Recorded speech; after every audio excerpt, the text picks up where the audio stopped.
The following video discusses the section of the Summary of Regulations regarding seasons of participation. In general, each student has 4 seasons of athletics in college per sport. For example, 4 seasons for soccer, 4 seasons for basketball, 4 seasons for baseball, and so on. The idea of using a season in Division III is different than in Division I and Division II, where a season is measured by competition only. In Division III, we measure by participation, which includes competition and practice.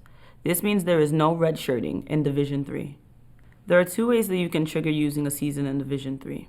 First, you'll use a season if you participate in any competition, starting with your first contest, even if you only play for the first quarter or the last inning. Even 1 second of competition will count. There are a few notable exceptions here.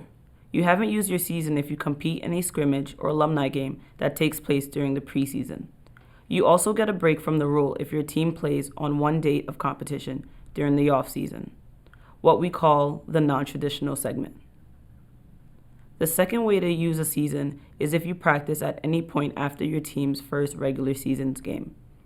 Practicing also counts in the non-traditional segment of your season, but in certain sports, baseball, field hockey, lacrosse, soccer, softball, and volleyball, you can practice during the off-season and not use a season of participation.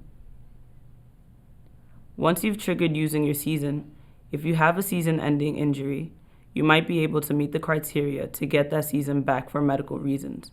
This is called a medical hardship waiver. Getting a medical hardship isn't typical, but it does happen from time to time. If you have any questions as your season progresses, make sure you talk to your administrator.